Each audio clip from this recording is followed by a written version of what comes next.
Class 8th exercise 13.1 को हम continue कर रहे हैं और इसका क्वेश्चन नंबर 2 करने लगे हैं आज हम। तो क्वेश्चन नंबर 2 करने से पहले क्वेश्चन नंबर फर्स्ट के वीडियो को एक बार दोबारा देख लेना, वहीं से कंसेप्ट लेकर के हम क्वेश्चन नंबर 2 को करने लगे हैं। तो क्वेश्चन नंबर 2 के 10 पार्ट हैं। आपको हर पार्ट में क्या करना है, फैक्टराइज करना है। आपको कोई इक्वेशन दी होगी, जैसे यहाँ पे दिया हुआ है 7x - 42, इसको फैक्टराइज करना है। आगे और रकम देख लो जो भी है, फिर ऐसे ही देखते देखते 10वें पार्ट तक आप पहुँचोगे। तो चलो एक एक पार्ट ये लेते हैं और हर एक पार्ट को हम फैक्टराइज करते हैं। तो फर्स्ट पार्ट लेते हैं इसका, क्वेश्चन नंबर 2 का फर्स्ट पार्ट। तो हम फैक्टराइज करने लगे हैं 7x - 42। बहुत ध्यान से दोनों नंबर्स को देखो, एक नंबर क्या है 7 है और फिर क्या 42 है ना। तो दोनों को देखो ज़रा, दोनों कौन से टेबल में ये आ जाते हैं, कॉमन टेबल में। बड़े से बड़ा टेबल देखना है यहाँ पे, छोटा टेबल नहीं, बड़े से बड़ा। 7 तो आता ही है अपने टेबल में। ये देखो क्या 7 के टेबल में 42 आता है, बिल्कुल आता है। 7 6 ज़ार कितना होता है, 7 6 ज़ार 42 ही तो होता है ना। तो फिर देखो क्या फैक्टराइजेशन होगी। दोनों किस टेबल में आ गए, 7 के टेबल में आ गए। तो ये 7 निकाल लिया, कॉमन कहते हैं इसको, कॉमन निकालना। क्या कहते हैं इसको, कॉमन निकालना। इधर क्या लगा हुआ है, इधर क्या लगा हुआ है, x लेना लगा हुआ है। तो x तो कॉमन आएगा ही नहीं फिर, क्योंकि दोनों में कॉमन उसी को निकाला जाता है जो दोनों में चीज़ होनी चाहिए। तो 7 अपने टेबल में है, 7 के टेबल में 42 भी आता है, तो 7 हम कॉमन निकाल सकते हैं। कॉमन निकालने के बाद लगानी होती है ब्रैकेट, और फिर इस टर्म को ब्रैकेट के अंदर लिखना है और फिर इस टर्म को जो बच जाए वो लिखना है। 7 को बाहर निकाल चुके हो ना, तो यहाँ पे क्या बचा, x बच गया, ये x लिखा। फिर ये वाला साइन आ गया माइनस का। तो अब 42 का क्या बचा, 7 के टेबल में 42 कब आया था, 6 के साथ आया था ना। तो ये क्या बच गया, 42 का 6 बच गया। तो ये इसकी फैक्टराइजेशन हो गई, और ब्रैकेट जो है दूसरी तरफ से क्या करनी है, बंद कर देनी है। तो ये इसकी फैक्टराइजेशन, क्वेश्चन ख़त्म। इतना आसान सा। अगर आपको नहीं समझ आई है, एक और पार्ट देख लो। कोई एक पार्ट भी समझ आ गया तो सब समस्या सॉल्व हो गई। ये 6p - 12q, ठीक है। दोनों नंबर्स को देखो, दोनों को ध्यान से देखो, 6 और 12। और देखो ज़रा ये किस टेबल में आते हैं। ये तो 2 के टेबल में भी दोनों आते हैं ना, 3 के टेबल में भी दोनों आते हैं, ये 6 के टेबल में भी आते हैं दोनों के दोनों। तो 2 का टेबल बड़ा था, 3 का टेबल बड़ा था कि 6 का बड़ा था, 6 का है ना, 6 का।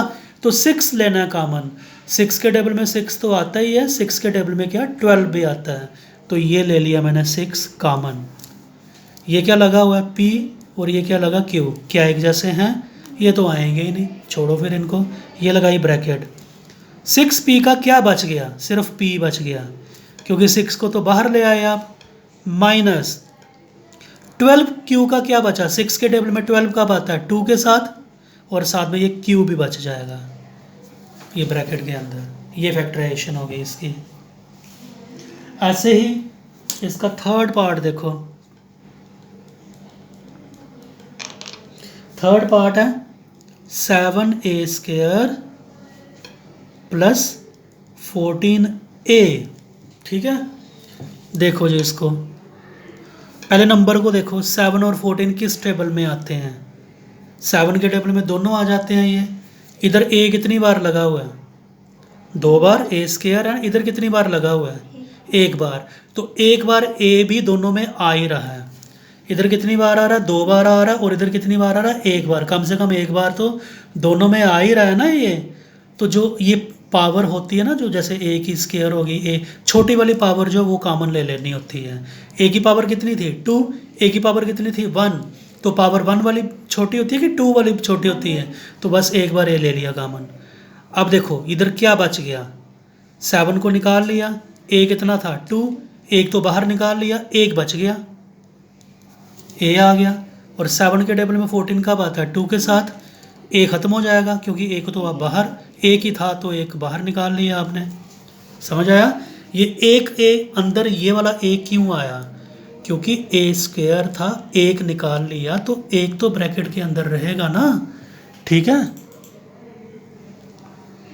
तो ये था पार्ट थर्ड। ऐसे ही फोर्थ पार्ट देखो। फोर्थ पार्ट में है -16z प्लस 20z³। पहले तो दोनों नंबर देखने हैं। 16 और 20 किस टेबल में आते हैं? बड़े से बड़ा टेबल 4 के टेबल में दोनों ही आ जाते हैं। 4 4 ज़र 16, 4 5 ज़र 20।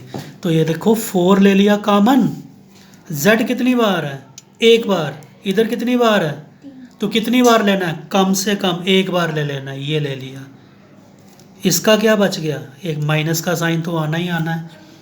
16 था, है ना? 4 के टेबल में देखो 16 कब आता है?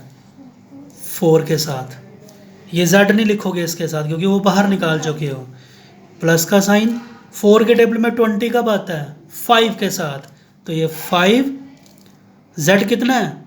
क्यूब, एक निकाल चुके हो तो पीछे कितना बच जाएगा? स्क्वायर बच जाएगा, 2 बच जाएंगे। एक निकाला भी हुआ है, एक एक कम करना है अंदर।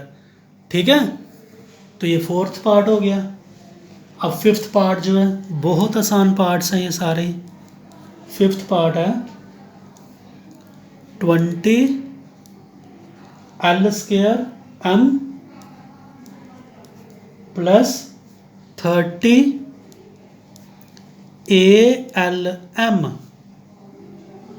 हाँ, पहले नंबर्स को देखो, 20 और 30 बड़े टेबल को देखना है। 10 के टेबल में 20 भी आता है, 10 के टेबल में 30 भी आता है। नंबर तो आ गया। एल देखो कितनी बार है? 2 बार। इधर कितनी बार है? तो कितनी बार लेना है? एक बार ले लिया। एम कितनी बार है? इधर एक बार है, इधर भी कितनी बार है? एक बार। तो एक बार ले सकते हो आप। पीछे क्या बच गया? 10 के टेबल में 20 कब आता है? 2 के साथ। एल कितने हैं? 2, एक कम कर देना, एक एल बच गया।